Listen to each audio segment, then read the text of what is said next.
কালকে এক বিস্ফোরক রিপোর্ট এসেছে। 11 বছর পর এই ধরনের বিস্ফোরক রিপোর্টকে সামনে আনার পর আন্তর্জাতিক স্তর রীতিমতো অবাক। মাননীয় প্রধান উপদেষ্টা প্রফেসর ইউনূসের সাথে সর্বদলীয় বৈঠকে রাজনীতির চূড়ান্ত দফারফা হয়ে গেছে। প্রফেসর ইউনূস চূড়ান্ত সমাধান দিয়ে দিয়েছেন। ঘটনা যা ঘটার ঘটে গিয়েছে, কিন্তু প্রফেসর ইউনূস সমাধান যা দেয়ার দিয়ে দিয়েছে। তাহলে রাজনীতির চূড়ান্ত সমাধান দফারফাটা কি? 54 বছর পর এই জাতি বাসে চড়ে নাই, জাহাজে চড়ছে। জাহাজে এই জাহাজ একটা বন্দর থেকে ছাড়ছে। জুলাই গণ অভ্যুত্থানের 5ই আগস্টে এই জাহাজ কিন্তু ছাড়া হয়ে গেছে। আবার যেন কোনো স্বৈরাচার শাসক তৈরি না হইতে পারে, সেটারই তো রোড ম্যাপ আগে দিতে হবে। ওইটাই হবে নির্বাচনের রোড ম্যাপ। একটি অজানা দুঃসংবাদ দিচ্ছি। অজানা দুঃসংবাদ সবার জন্য নয়, এটা তারেক রহমানের জন্য এবং বিএনপির জন্য। আবারও ধন্যবাদ জানাই বাংলাদেশ সেনাবাহিনীকে। সারা বাংলাদেশ তারের মতন সোজা হবে। সেনাবাহিনীর এই সিদ্ধান্ত এটা ডক্টর ইউনূস সরকারের জন্য প্রশংসা কুড়াবে। সেনাবাহিনীর এমন কঠোর অবস্থান আমরা দেখিনি। একটা ভয়ঙ্কর ঘটনা ঘটেছে। কিভাবে ঘটেছে তারও এখন বর্ণনা পাওয়া যাচ্ছে। কোন কৌশলে, কোন পদ্ধতিতে একটা সফল অপারেশন করা হয়েছে। অর্থাৎ একেবারে ট্রাকে করে কাঠের বাক্সের মধ্যে ঢুকানো হয়, ঢুকে তারপরে কাছ থেকে এসে। আসসালামু আলাইকুম এভরিওয়ান, কি অবস্থা সবার? আশা করছি সবাই ভালো এবং সুস্থ আছেন। প্রতিদিনের মতো আবারও আরেকটি নতুন ভিডিওতে আপনাদের সবাইকে স্বাগতম। আপনারা ইতিমধ্যে কিছু অংশ বিশেষ এবং টাইটেল এবং থাম্বনেল থেকে বুঝতে পেরে গিয়েছেন ভিডিওটি কতটা গুরুত্বপূর্ণ হতে যাচ্ছে এবং রাজনৈতিক যে চলমান পরিস্থিতি তারাও ধারাবাহিকতা আজকে আমাদের এই ভিডিওটি। আপনারা ইতিমধ্যে ভিডিওটি কিছু অংশ বিশেষ এবং টাইটেল থাম্বনেল থেকে বুঝতে পেরে গিয়েছেন ভিডিওটা কতটা গুরুত্বপূর্ণ, এবং পরবর্তী সম্পূর্ণ ভিডিওটা দেখলে আপনারা বুঝতে পারবেন কতটা গুরুত্বপূর্ণ এবং তথ্যবহুল। সম্পূর্ণ ভিডিওটি শুরু করার পূর্বে আমি আপনাদেরকে জানিয়ে রাখতে চাই যারা আমাদের এই চ্যানেলটিতে নতুন অবশ্যই সাবস্ক্রাইব করে পাশে থাকবেন, এবং যারা ইতিমধ্যে সাবস্ক্রাইব করে ফেলেছেন আপনাদেরকে অসংখ্য ধন্যবাদ। তবে চলুন আমরা মূল ভিডিওটি শুরু করি। আবারও ধন্যবাদ জানাই বাংলাদেশ সেনাবাহিনীকে। সেনাবাহিনীকে নিয়ে নানান ষড়যন্ত্র, কুপরিকল্পনা, অনেক কিছুই অপপ্রচার চলছে। বাট দিন শেষে একজন বাংলাদেশের সাধারণ নাগরিক হিসাবে সেনাবাহিনীতে শতভাগ আস্থা আমার যেমন রয়েছে, আমি বিশ্বাস করি একটা বড় অংশের মানুষেরই কিন্তু সেনাবাহিনীর প্রতি আস্থা রয়েছে। তো এই আস্থা অনাস্থার জায়গা থেকে গতকালকে আমাদের সেনাবাহিনীর তরফ থেকে একটা ঘোষণা আসছে।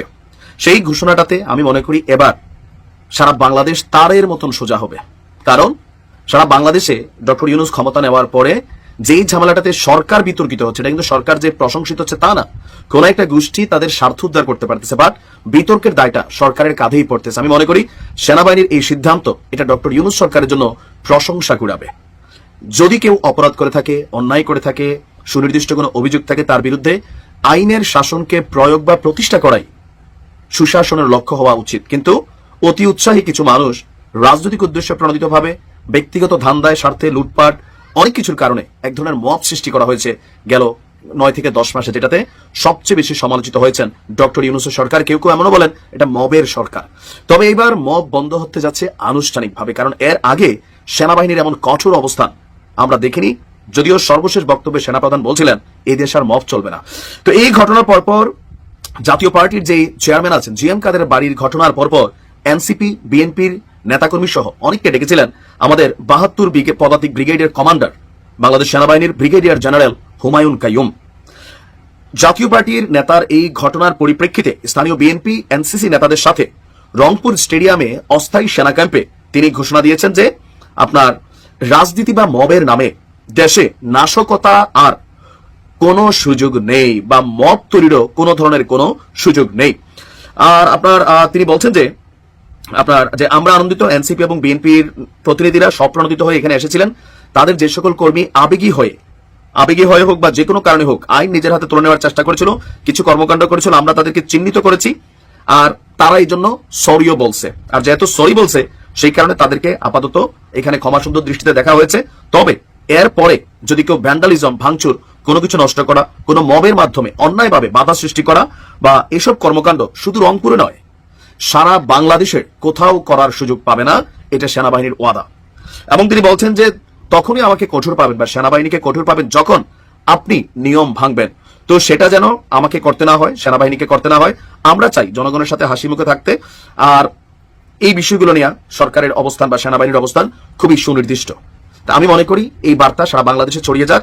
আমি মনে করি যে কারো ব্যক্তিগত প্রপার্টি বা বাড়িঘরে আজকে আপনি সুযোগ পেয়ে, মমতাজ গ্রেপ্তার হয়েছে, তার বাড়িঘর আপনি বুলডোজার দিয়ে গুড়াই দিচ্ছেন, কারা করছেন, কেন করছেন? এই প্যানেলগুলা খুলে কই নিয়ে বেচা খাইছেন? কারা এগুলোকে দখল করছে, সেখানে নানান ধরনের ব্যবসা বাণিজ্য বা বিভিন্ন ধরনের অ্যাক্টিভিটিস করছে কারা?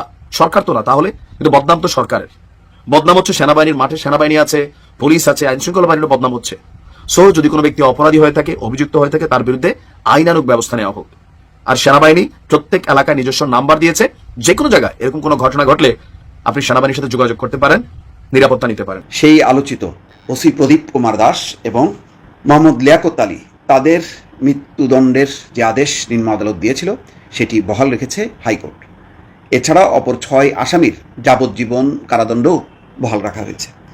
নিশ্চয়ই আপনাদের মনে আছে, মেজর সিনা মোহাম্মদ রাশেদ খান, নির্মমভাবে তাকে হত্যা করা হয়েছিল 2020 সালের 31শে জুলাই সেই রাত 9:30টায় কক্সবাজার টেকনাফ মেরিন ড্রাইভ সড়কের শামলাপুর তল্লাশি চৌকিতে সেনাবাহিনীর অবসরপ্রাপ্ত মেজর সিনা মোহাম্মদ রাশেদ খানকে গুলি করে হত্যা করা হয়েছিল। খুবই আলোচিত একটি হত্যাকাণ্ড। এই হত্যাকাণ্ডের মধ্য দিয়ে শুধু একটা বিচার সংঘটিত হলো না, অনেক ঘটনা উন্মোচিত হলো।